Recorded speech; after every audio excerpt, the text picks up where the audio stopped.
As someone who is approaching 50 years old, this movie didn't give me an existential crisis at all. Here are my immediate thoughts on the substance.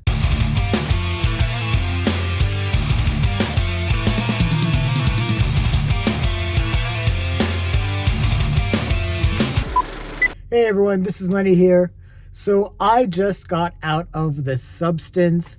This is the newest psychological body horror, sci-fi, dark comedy, satire, thriller, amalgamation of so many things. But this is brought to us by Coralie Fargeat.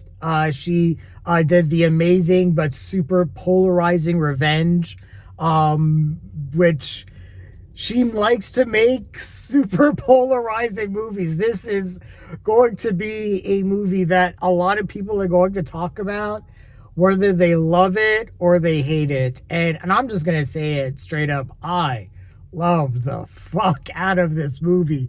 This movie was wild and insane and was funny in the most dark ways, and at the same time it was so well acted, it was so well constructed. I can see why this is getting so much festival love. This won best screenplay at this year's Cannes Film Festival, and since then there's been all this buzz about Demi Moore's performance, about Margaret Qualley's performance. This, man, believe the hype. This movie is something special. First off, I will say this is probably the most aggressive movie out this year, at least that I've seen so far. From the beginning, this movie grabs you by the throat and does not let up, whether it's through its musical choices. It throws these crazy synth notes at you that are just heavy and booming, or if it's the crazy cinematography by Benjamin Kraken, which really captures the claustrophobic nature of being in someone else's body, even though it's your own body, and all the pressures of fame that kind of goes with in the industry and everything like that. This movie is absolutely nuts. So this movie reminds me of a few things. So first off, The Fly. If you're a fan of David Cronenberg in general and body horror, this is a movie for you. And David Lynch, there's a lot of David Lynch sprinkled in here. If you're a fan of movies like Mulholland Drive, for example, because that also gets into fame and what that means and how that can drive people mad, and identity. Because this movie gets into all of that as well. This movie reminds me, oh my God, of Requiem for a Dream. There are certain moments that are straight up, I'm just oh man, this is, some Darren Aronofsky stuff. And it does get into addiction as well. And finally, this movie reminds me of one of my all-time favorite movies. It's a film called Seconds from 1966, directed by John Frankenheimer. And it's about a banker played by John Randolph. And he's rich and he's just bored with his life. And he gets wind of some place called The Company. And they tell him that through plastic surgery that they can make him a younger, better self. And so he goes through it and he becomes Rock Hudson. And the movie is wild. It gets into identity and everything like that. But I'll just say, if you haven't seen that movie, definitely check it out. It's black and white. It is definitely old school, but there you will find a lot of that movie in this film. But I welcome it because Coralie Fargeat takes her own spin and does a lot with it. I am talking so much without even getting into the plot.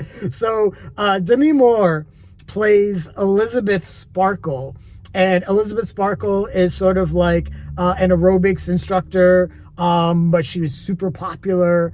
And I guess she has like a star on the Hollywood Walk of Fame. That's kind of how the film starts. It starts out with like the building of the star, which was actually really cool. The film and this construction is just so well done. Elizabeth is she turns 50, and to say she has the worst 50th birthday of all time is an understatement. And again, with the aggressive tone of this movie, it plays into, you know, everything that has to do with ageism and what it means for someone to get older in the entertainment industry and kind of being treated a certain way. And Dennis Quaid shows up in this movie. He plays this sleazy executive. His name is Harvey. This movie, I will say this movie does not pull its punches. It will tell you straight up what it is going to be about. And even if it gets into characters that are played more up as caricatures, which I would say Dennis Quaid has definitely played up. He plays the sleaze factor up to 11. They do super exaggerated things, like when he's eating, they do like close-ups of how disgusting he is, eating shrimp and everything like that. Even when the film does that, it still works because it's trying to say something about literally the male gaze. And there's literally a scene where Coralie Fargeat is like, this is the male gaze. This is what it looks like. This is how it is manifested. And this is how we have treated it since the advent of, you know, men being able to, you know, objectify and sexualize women. Elizabeth Sparkle, she has the worst 50th birthday of all time. And, you know, she's like pretty much fired from the show that she was on for years and years and years. She gets into a car accident, and while she's in the hospital, she meets a very handsome young nurse, and he gives her a hard drive and a little note and says, "This changed my life," and it just says on the hard drive the substance. So Demi Moore, Elizabeth, plugs it into her TV, and it basically says, "Hey, do you want to be a better, more perfect you? Take the substance." And on the back of the USB there's a phone number. At first, Elizabeth's like, "Yeah, whatever. I don't want any part of this." But things turn in a way where she gets more and more desperate. So she does end up taking the substance, and it's a whole thing where she has to go down all this winding streets, and go into like a safeguard box. The room that she goes into is just like stark white and just sterilized and just eerie, things like that. It's just really well done, and there's like this really cool absurdist bent to it. Again, that's kind of playing with like things that like David Lynch likes to do. Basically, the substance works in a certain way. So there's a needle where she has to, the substance itself is like this green little vial. It kind of reminds me of Gen V from The Boys. It's one activation. She has to activate it once. She injects it in her one time, and then she would switch into her better self. And that is an insane, grotesque thing when we get into, you know, her changing into Margaret Qualley. It reminded me a lot of An American Werewolf in London, and the werewolf transformation scene and the special effects from that movie were just absolutely radical. And that the scene in this where Demi Moore gets, you know, understands what the substance does, and Margaret Qualley basically like climbs out of Demi Moore. It is absolutely insane. And that is the only thing that I'm going to reveal in that respect. So Margaret Qualley comes out and she names herself Sue. The other big rule with the substance is that every 7 days you must switch. You must switch to your older self. And there's like food substances that you feed your older self, and your other self that you've switched out of is just basically just there. Just and Sue, or I guess it was more Elizabeth at one point. She creates a way where she's able to kind of switch effectively between her and Sue. Sue auditions to be the replacement for Elizabeth for this aerobics show, and she gets the part. And Dennis Quaid as Harvey is completely disgusting about the whole thing, but she gets the role, and she gets super famous super fast. It's like, it's like lightning in a bottle. She gets the gig to host the big New Year's Eve special, kind of like the Dick Clark kind of thing that he used to do, though, or that Ryan Seacrest kind of does now.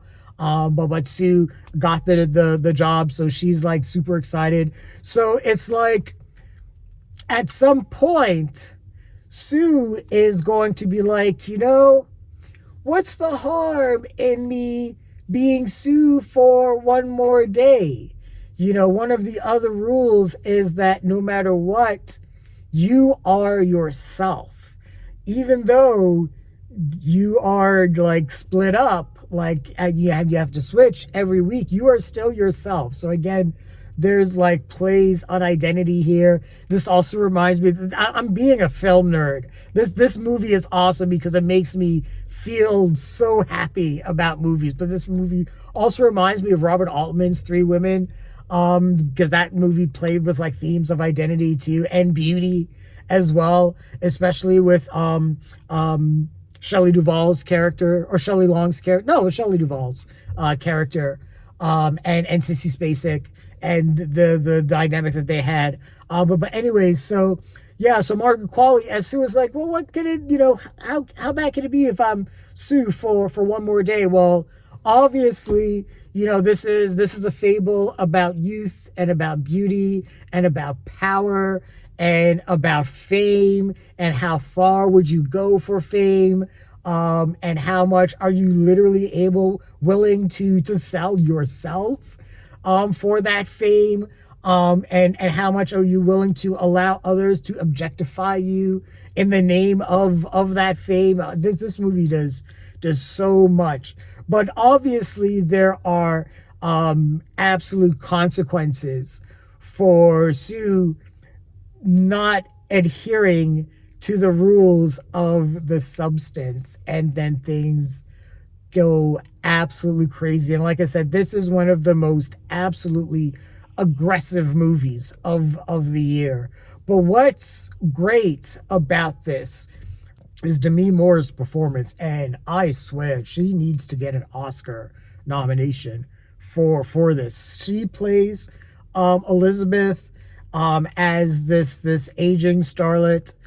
She's still, I'm gonna say this, Demi Moore can still get it, okay? Let's call a spade here. Demi Moore can still get it. But she plays Elizabeth as this aging starlet that has this obsession and addiction to youth and to fame, and she can't get over it. And I'm watching certain scenes, and then there's a moment where she's like, I don't know if I want to do this. And when she's talking to the person that on the other line, when she calls about the substance and to like re-up on everything, at one point the guy's like, do you want to stop? You can stop anytime. You can stop. And she just can't, because she's addicted. There's a lot to say about addiction in this movie, and just the whole repeating cycle and repeating nature of living a certain life and living for that particular drug and what it gives you, that high, that sense of euphoria, And when Elizabeth is Sue, she feels that. She feels empowered. She feels like everyone loves her. She feels adored, and she just can't get enough of that. And Coralie Fargeat does such a great job at capturing everything from this point of view. I'm a man.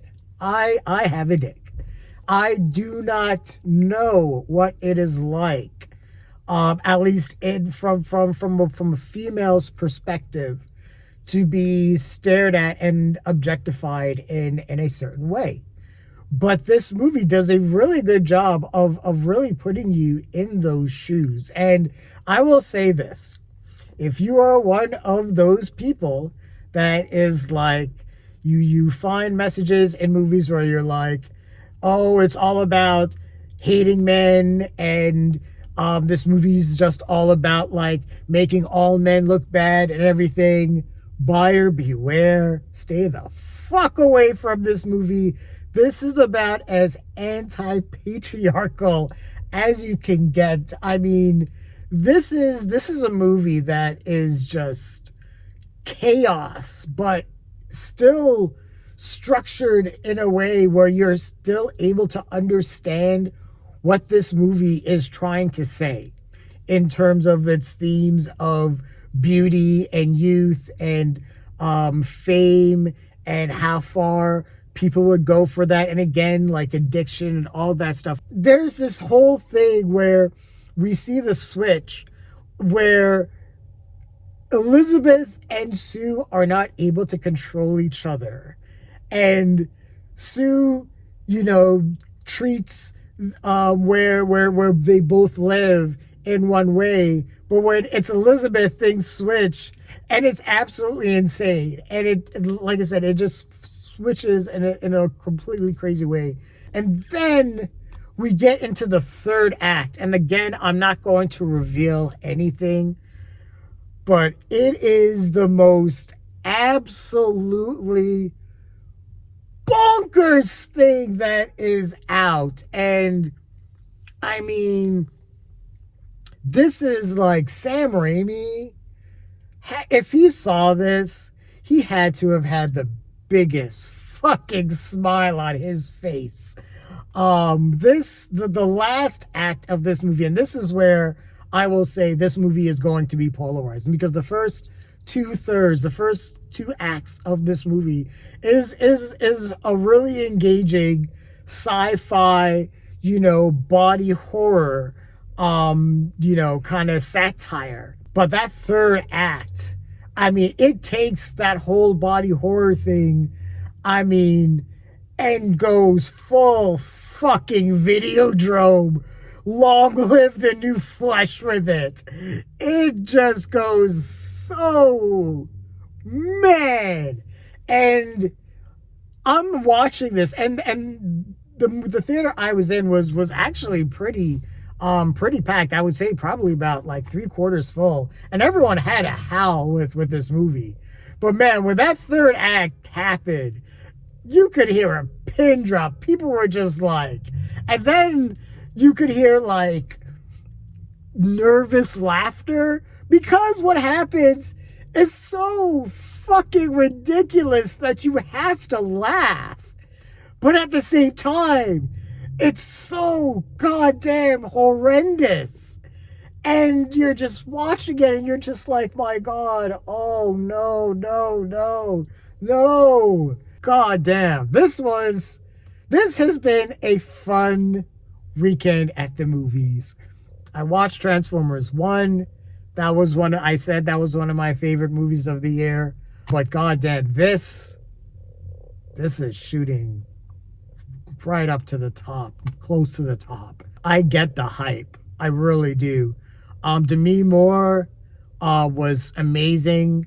She gives this vulnerability to her character, while also showing the madness of addiction, her just generally going insane, this substance, as the longer she plays Sue as Margaret Qualley. Margaret Qualley was great as well.